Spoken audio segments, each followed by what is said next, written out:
이제 겨우 결혼 생활 1년 하고도 몇 달 보내고 이런 사연을 적고 있으니 한편으로는 이게 제 얼굴에 침뱉기를 하고 있는 게 아닌가 하는 생각이 들기도 하네요. 연애하는 동안 저를 실망시킨 적 한 번 없고 이 사람은 언제나 저희 편이라고 생각했던 남편이었습니다. 연애하던 시절에 따지고 보면 제가 잘못한 사소한 사건들에도 발벗고 나서주면서 저를 위해 목소리를 내주던 사람이었거든요. 그런데 정작 자기 가족들이 얽힌 일에는 소극적이고 중요할 때는 남의 편을 들어서 남편이라는 말이 괜히 있는 말이 아니라는 게 느껴질 정도로 정말 남이구나 하는 생각이 들 만큼 저를 서운하게 만들더라고요. 어떻게 보면 결혼하면서 저도 남편의 가족의 일원이 된 거나 마찬가지인데 같이 함께한 시간이 짧아서 그런지 제가 아무리 노력해도 저는 남의 집 사람이구나 하는 느낌이 들 때가 하루 이틀이 아니었습니다. 무조건 제 편을 들어주는 것도 바라지 않았어요.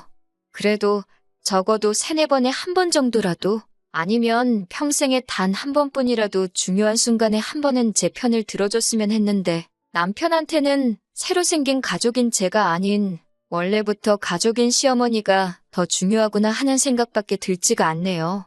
남편과 연애하던 시절에는 남편이 저보다 시어머니가 먼저라는 걸 몰랐습니다. 사소하게 다투었던 적마저도 손에 꼽을 정도로 적었기에 결혼까지 결심하게 되는데 큰 어려움이 없었지요. 결혼을 준비하는 과정에서 남편이 모아놓은 돈이 3천만 원도 되지 않는다는 걸 알게 되었습니다. 제가 모아놓은 돈은 5천만 원으로 남편에 비해 많기는 하지만 저라고 많이 모아놓은 편이 아니긴 해서 그걸 가지고는 크게 문제 삼지는 않았습니다. 남편은 군입대 후 부사관으로 장기복무 신청을 해서 1년 정도 더 군 생활을 하고 나왔거든요. 덕분에 대학 졸업도 늦어지고 취직도 조금 늦은 편이었어요. 그런 부분을 감안하면 3천만 원도 어떻게 보면 잘 모았다고 볼 수도 있기에 그걸 딱히 문제 삼으려고 하지는 않았습니다. 그리고 결혼할 때 시댁 쪽에서 집을 해주겠다고 했었거든요. 왜 과거형으로 설명했냐면 집을 해주신다던 당시의 일이 조금 꼬여버린 게 있다고 일단 1년에서 1년 반 정도 시간이 더 걸릴 것 같다는 이야기를 들었어요. 지금 생각해보면 집을 사주겠다고 했는데 마땅한 이유도 설명해주지 않은 걸 보면 의심을 해봤을 법도 한데 그런 의심조차 하지 않고 남편 하나만 믿고 결혼을 강행하게 되었습니다. 그런데 저희가 모아놓은 돈을 다 합쳐봐야 8천인데 그 돈으로 전세를 구하기에는 택도 없는 금액이었습니다. 그리고 시어머니 말대로 길어야 1년 반이면 되는데 대출까지 받아가며 전세를 구하는 건 말도 안 된다고 생각했고 그렇다고 월세를 구해서 사는 것 또한 대출받아 전세 구하는 거랑 뭐가 다른가 하는 생각이 들었어요. 어떻게 하면 좋은가 남편이랑 상의해가며 골머리를 썩고 있었는데 친정 부모님께서 저희만 괜찮으면 2층을 내어줄 테니 거기서 지내도 된다고 하셨습니다. 지내면서 저희 돈 아끼라고 월세도 따로 받지 않으셨고 생활공간은 1층과 2층이 나누어져 있었지만 돈 모으는데 식비도 무시 못하는 거라고 저희들 식사까지 챙겨주셨습니다. 처음 몇 달 동안에는 남편도 저희가 크게 신세지고 있다는 걸 아는지 저희 부모님한테 저한테 하듯이 잘했습니다. 친정어머니가 밖에서 장보고 오시면 뛰쳐나가서 짐도 받아가지고 오고 매일같이는 아니지만 일주일에 한 번씩은 저랑 같이 내려가서 집안일도 돕고 했었습니다. 그런데 시간이 지나면 지날수록 남편은 불편함을 호소하더라고요. 가끔씩은 자기도 스트레스가 쌓여서 나가서 늦게까지 놀다 오고 싶은데 아무래도 장인 장모님하고 한 집에 살고 있으니 눈치가 보여서 불편하다는 둥 장모님이 새벽잠이 없으셔서 아침 일찍부터 부엌에서 덜그럭거리는 소리 때문에 잠을 푹 못 잔다는 둥 하면서 불만이 많아 보였어요. 그러다가 어느 날부터는 반찬 투정까지 하더라고요. 밥 먹고 있는데 친정어머니한테 대놓고 무안을 주더라고요. 저녁 식사에 반찬이 마음에 안 들면 사위사랑은 장모라던데 장모님 사위에 대한 사랑이 많이 식으신 것 같다며 능글맞게 농담하듯이 말장난을 한 적도 있었고 언젠가 한 번은 젓가락으로 밥풀 몇 개만 깨작깨작 하더니 입맛이 없다고 친정 부모님 자리에 앉아 계시는데도 자리에서 일어나서 2층으로 올라간 적도 있었습니다. 이해심 많은 줄 알았던 사람이 저러고 있으니 더 배신감이 느껴질 정도였어요. 생활비 한 푼 안 내고 친정집에서 얹혀 살고 있으면서 어디 좋은데 외식이라도 한번 모시고 가지는 못할 망정. 애도 아니고 반찬 투정을 하고 있으니 저도 화가 머리끝까지 나더라고요. 더군다나 시댁에서 약속했던 대로 신혼집을 처음부터 해줬다면 이런 일은 있지도 않았을 텐데 친정부모님께서 희생하고도 저런 대우를 받으니 정말 열이 받았어요. 친정부모님께서 생각보다 처가살이 하는 게 길어지고 하니 심적으로 부담감도 느껴지고 스트레스 받아서 그러는 거 아니겠냐고 당신들은 괜찮으니 이해해주라고 저를 말리셨어요. 그래서 남편을 닥달해 시부모님이 집을 언제 해주실 건지 알아보라고 했는데 해주실 때 되면 해주시겠지 하면서 질문하는 것조차 피하길래 제가 직접 전화를 걸었습니다. 시어머니 입에서 되돌아온 대답은 지금 사정이 조금 안 좋다는 말뿐이었고 당신들이 뱉은 말은 지키겠다고 보채지 말라고 하면서 대답을 피했습니다. 그런데 점점 남편이 사소한 불만 같은 것도 더 이상 견디지 못하고 저렇게 하루하루 대놓고 티를 내고 다니니까 그냥 두면 오히려 저도 남편도 그리고 친정부모님한테도 좋을 게 하나도 없겠다는 생각이 들었습니다. 그래도 친정에서 1년 가까이 지내면서 생활비 하나 안 보태고 식비마저도 들지 않았으니 월급을 거의 고스란히 저금을 할 수 있었습니다. 결혼 전에 모아둔 자금과 결혼 후 친정살이 하면서 모아놓은 돈을 보니 어느덧 1억 6천이라는 목돈이 되어 있었어요. 당장 기약 없이 시부모님이 해준다는 집을 기다리고 있다가는 남편과 제 사이가 틀어지는 것도 모자라 저랑 친정부모님도 어색해지겠다는 생각이 들어서 일단 나중에 가서 생각하자는 마음으로 새로 살 집을 찾아다니기 시작했어요. 남편도 분가가 하고 싶었던 건지 아니면 자기 부모님이 해준다는 집이 언제가 될지 확신이 없었던 건지 쌍수를 들고 환영을 하더라고요. 그러다가 친정집 근처에 새로 지어진 신축 빌라를 하나 소개받게 되었습니다. 내부도 요즘 신축 아파트처럼 세련되고 깔끔하니 잘 해놨고 1층에는 주차 공간도 잘 되어 있고 위치도 적당해서 아주 마음에 들더라고요. 그래도 혹시나 하는 마음에 전세로 집을 구했습니다. 갑자기 시부모님 사정이 좋아져서 약속을 지킬 수도 있다는 기대가 있었거든요. 그런데 아무리 빌라라고 해도 신축인데다가 위치도 좋다 보니 전세금을 무시할 수 없겠더라고요. 저희가 모은 돈에서 한참 모자랐는데 그냥 대출을 받았습니다. 친정부모님께서 이자 없이 보태주신다고 하셨는데 더 신세지고 싶지도 않았고 여러모로 안 받는 게 좋겠다는 생각이 들었어요. 저희 이 사날이 정해지고 친정에서 나갈 때가 되니까 남편도 정신을 차린 건지 그때부터 친정부모님한테 처음 결혼했을 때처럼 잘 하더라고요. 이제 와서 다시 잘하면 뭐하나요? 이미 저는 실망할 대로 실망을 한 상태였으니 말입니다. 드디어 대망의 이삿날이 되었습니다. 굳이 오지 않으셔도 된다고 했는데 니들이 뭘 알겠냐면서 당신이 있어야 한다고 하면서 시어머니가 직접 오셨습니다. 가전이며 가구며 다 그날 들어오게 일정을 짜놓았고 어느 정도 위치도 미리 다 정해놓았었어요. 기사님들이 하나둘씩 도착하고 가전하고 가구들이 들어오기 시작하는데 어머님이 껴들어서는 이건 여기다 놔라, 저건 저기다 놔라 하면서 혼선을 주더라고요. 기사님들은 저한테 위치 안내받고 일하고 있으면 꼭 오셔서 이건 이렇게 놓으면 어쩐다 저쩐다 하시면서 마음대로 어머님이 원하는 위치대로 집을 새로 꾸미기 시작하셨습니다. 제가 여기다 놓으려고 미리 다 생각해 놓은 거다 하면 어른 말을 들으라고 하면서 고집을 부리셨어요. 살아보니 더 편한 걸 알고 있어서 알려주는 거고 어차피 조금만 지나면 당신이 집을 해줄 건데 잠깐만 살 집에 가구가 어디에 붙어있던 간에 편하게 사는 게 최고 아니겠냐고 또 공수표를 날리더라고요.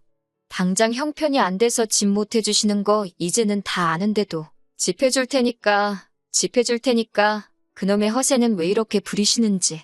가구들도 거의 다 들어오고 가장 마지막에 침대가 들어오게 되었습니다. 시어머니가 집을 결국 안 해주시면 한참을 지내야 할 집이었기 때문에 가전가구들 모두 임시로 쓸 것들이 아니라 오래 쓸 수 있는 좋은 것들로 구매를 했어요. 그중에 가장 신경 쓴 게 침대였습니다.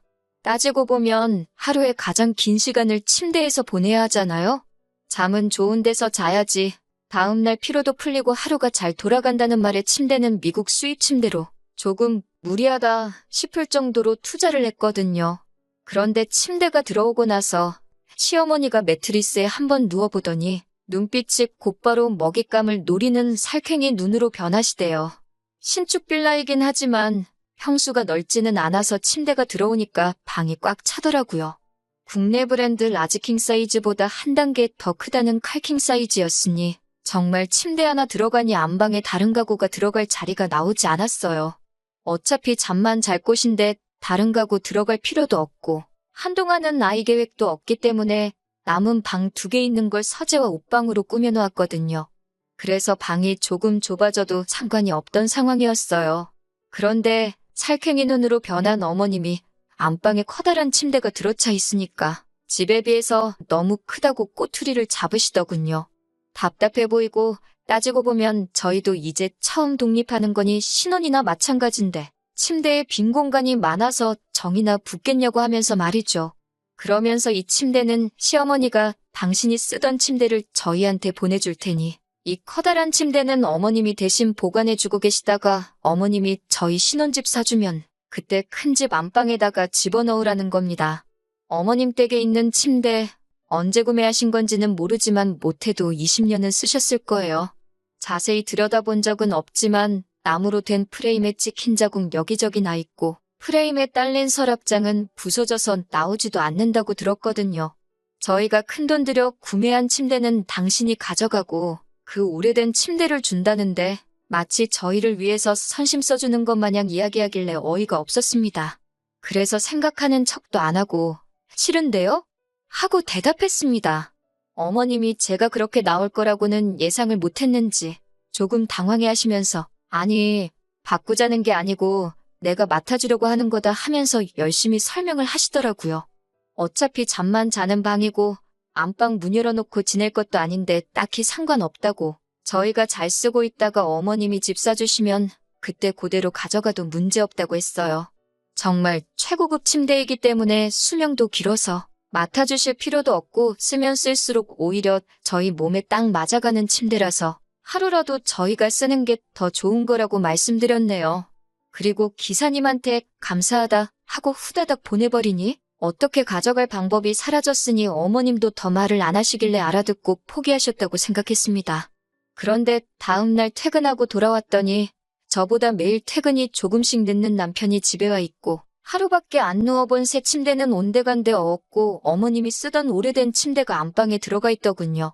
기어이 저희 침대를 어머님이 쓰시던 개떡 같은 침대랑 바꿔버린 거예요. 남편한테 이게 뭐 하는 짓이냐고 했더니 암만 생각해봐도 어머니 말씀이 맞는 것 같다고. 그리고 어머니가 이렇게 오래된 침대를 쓰시는데 우리가 어떻게 더 좋은 침대를 쓸 수가 있냐는 거예요. 그러니까 우리가 효도 선물로 침대 하나 사드린 셈 치자고 하는 겁니다. 시부모님 침대 하나 새로 장만해 드릴 수도 있죠. 오래된 침대 쓰고 계신다니 남편 말도 아주 틀린 말은 아니었습니다. 그런데 그 말이 저한테는 너무 어이없게 들리더군요. 저희 친정부모님도 오래된 침대 쓰십니다. 심지어 침대 지탱해주는 판이 오래돼서 사가 부스러졌습니다. 얹혀 살던 사위된 입장으로 그 말을 들으면 자기가 새 걸로 사드린다는 말은 못해도 적어도 자기가 고칠 수 있나 한번 보겠다는 말이라도 할 수 있는 거 아닌가요? 그때도 듣는 척 많은 척 말귀를 알아들은 건지 못 알아들은 건지 딴 척만 잔뜩 피던 놈이었어요. 제가 돈 관리를 하고 있었지만 제 맘대로 큰 돈 소비는 할 수가 없으니 제가 나서서 사드린다고 말도 못하던 상황이었고 결국엔 아버지께서 대충 뚝딱뚝딱 고쳐서 괜찮다고 쓰고 계셨거든요. 장인 장모가 쓰는 침대는 낡아 부서져도 아무렇지도 않은 놈이 저를 설득하겠다고 시부모님 오래된 침대 운운하면서 자식된 도리를 따지고 있으니 제가 어이가 없더라고요. 그래서 그 길로 제가 공동으로 관리하던 돈에서 집 구하고 나서 남편 몫으로 들어온 월급은 전부 다 남편한테 돌려줬습니다. 니네 부모한테 효도할 거면 네 돈으로 네가 스스로 하라고요. 그리고 우리 침대는 네가 네 부모한테 효도한 거니까 그 돈은 내가 가져가겠다 하고 침대값만큼 제가 더 가져왔습니다. 서재로 쓰려던 방도 시모가 고집 부려서 인테리어를 엉망으로 해놓았거든요. 그래서 마음에 안 들게 배치해 놓은 거 제가 밖으로 다 꺼내버리고 그 방을 제 방으로 만들었어요. 침대도 같은 회사에서 나온 1인용 침대로 구매해서 방 안에 들여놓았고 남편한테는 니네 엄마가 준 개떡 같은 침대는 너 혼자 쓰라고 나는 내 침대에서 나 혼자 자겠다고 했어요. 제 침대를 사고 남은 돈은 친정부모님 침대 새 걸로 바꿔드렸습니다. 좋을 것 하나 없는 새 집에서의 생활이 시작되었습니다. 시어머니랑 시어머니 부탁 거절 못하는 남편 덕분에 시작부터 좋을 게 하나도 없었지요. 그런데 시어머니의 욕심은 그게 끝이 아니었습니다. 저랑 남편이 출근한 사이 비밀번호 두들겨서 집에 들어오는 건 기본이었어요. 비밀번호를 바꿔놓아도 들어오시는 거 보니 제가 백날 비밀번호 바꿔봤자 지 엄마 모시겨 앞장서서 가르쳐주는 남편이 있기에 헛수고란 생각이 들어서 바꿔놓지도 않았습니다. 아무도 없는 빈집에서 뭐 딱히 하시는 건 아닌 것 같았는데 냉장고에 제가 사놓은 간식 같은 걸 몰래 빼드시는 거였어요. 어차피 누가 먹든 상관없는 간식인데 조금 치사하게 들릴 수도 있지만 시어머니랑 사이가 그러니까 솔직히 그런 거 드시는 것도 기분이 나쁘더라고요.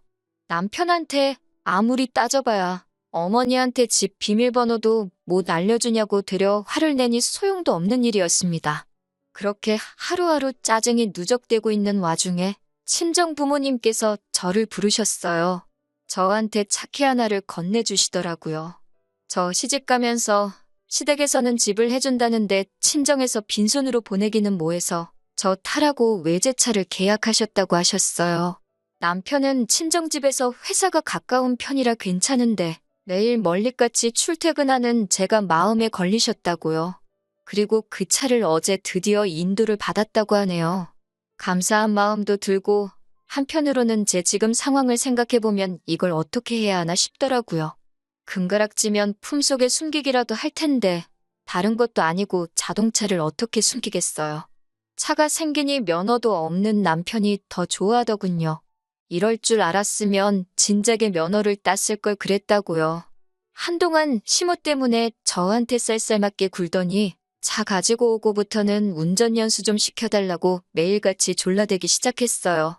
그래도 그게 뭐라고 부부끼리 같이 해서 뭐라도 하고 다니니 다시 연애할 때 마냥 사이도 좋아진 듯 싶고 나름 괜찮은 부분도 있었습니다. 그런데 기어이 시어머니가 등장해서 또다시 집안을 뒤집어 놓으셨네요. 아들 자식이 자랑이라도 했는지 어떻게 알고 오셔서는 어떻게 차가 생겼는데 시승식도 안 할 수가 있냐고 뭐라 하시더라고요. 그러면 그렇지 저 자식한테는 엄마가 우선이었지 세상 그렇다 싶었네요. 차 타고 근교 한 바퀴 돌고 오니 차가 너무 좋다. 구름 위에 타고 있는 것 같다 하시면서 연신 엄지를 척척 내미시더군요. 그래도 친정부모님이 신경 써서 비싼 돈 들여 사주신 거니 괜히 저도 기분이 좋았습니다. 집으로 돌아와 시어머니와 함께 저녁 식사를 했는데 시어머니 눈이 또 살쾡이 눈으로 바뀌어 있더라고요. 안 좋은 예감이 들었는데 역시나 제 자동차를 가지고 한마디를 꺼내시는 거예요. 차가 너무 좋은데 이런 빌라촌에 있을 만한 차는 아닌 것 같다고 또 그러십니다. 그래도 나름 신축이라 1층에 주차장이 잘 되어 있는데 제 말은 신경도 안 쓰고 이런 후진 빌라촌에 고급 외제차라니 그게 말이나 되냐고 괜히 이런 데다가 차 세워놔봐야 문콕이나 당해서 차도 금방 망가지고 재수 없으면 무슨 범죄의 표적이 될 수도 있다면서 침대 가져갔을 때랑 똑같이 나오시더군요. 시모가 자기 차를 저희 쓰라고 주고 갈 테니까 저희 차는 당신이 끌고 가서 안전한 아파트 지하 주차장에다가 보관해 주겠다고요. 아니, 요즘 대한민국의 외제차가 얼마나 많은데 제 차 정도면 조금 가격이 나가긴 하지만 무슨 범죄의 표적이 될 만큼 몇 척씩 하는 차는 아니거든요. 그리고 어머님이 타고 다니는 차를 저희 주고 가시면 어머님은 못 타고 다니실 거냐 물어봤어요. 그랬더니 자기가 가봐야 어디 먼데 가냐고 일주일에 한두 번 동네 마트 정도 가는 게 전부인데 자동차 너무 안 끌어도 차에 안 좋다면서 그 정도는 차 관리해주는 셈 치고 당신이 쓰겠다고 하는 겁니다. 어이가 없어서 말도 안 나오는 와중에 남편이 그건 안 되겠다고 하더라고요. 가장 중요할 때 한 번 드디어 매번 엄마 편만 들던 남이 편 남편이 제 편이 돼서 어머님 뜻에 거역하는 줄 알고 잠깐이나마 감동할 뻔했습니다. 그런데 그게 아니더라고요. 남편도 저한테 운전 연수받는 동안 외제차에서 타고 내리는 집 모습을 상상을 했었나 봅니다. 지하철 타면 오정거장이면 가는 회사를 두고 자기가 그 차를 끌고 출퇴근을 할 거라고 하면서 반대를 하더군요. 제 앞에서 자기 어머니에게 반대를 하는 남편의 첫 모습은 저를 위해서가 아니라 지 자신을 위해서였던 거예요. 친정 부모님이 저를 위해 사주신 차를 두고 지금 남편과 시어머니가 서로 자기가 그 차를 써야겠다고 다투고 있으니 어이가 없어서 웃음도 안 나오더라고요. 둘이 투닥거리는 걸 보고 있다가 두 사람이 저한테 동시에 물어봅니다. 차를 어떻게 할 거냐고요? 차 주인은 생각도 없는데 두 사람이 동시에 그 차를 누가 쓰는 게 옳은 거냐 물어보고 있으니 그 장면도 아주 진풍경이더군요. 떡 줄 사람은 생각도 않는데 김칫국들을 저렇게 사발째 들이마시고 있으니 답도 안 나왔습니다. 차는 어머님한테도 맡길 생각 없고 남편한테도 출퇴근하라고 줄 생각도 없다고 했습니다. 저희 부모님이 사주신 내 차이니? 내가 타고 다닐 거고 어디다 주차를 하든 그건 제가 알아서 할 거라고 했어요.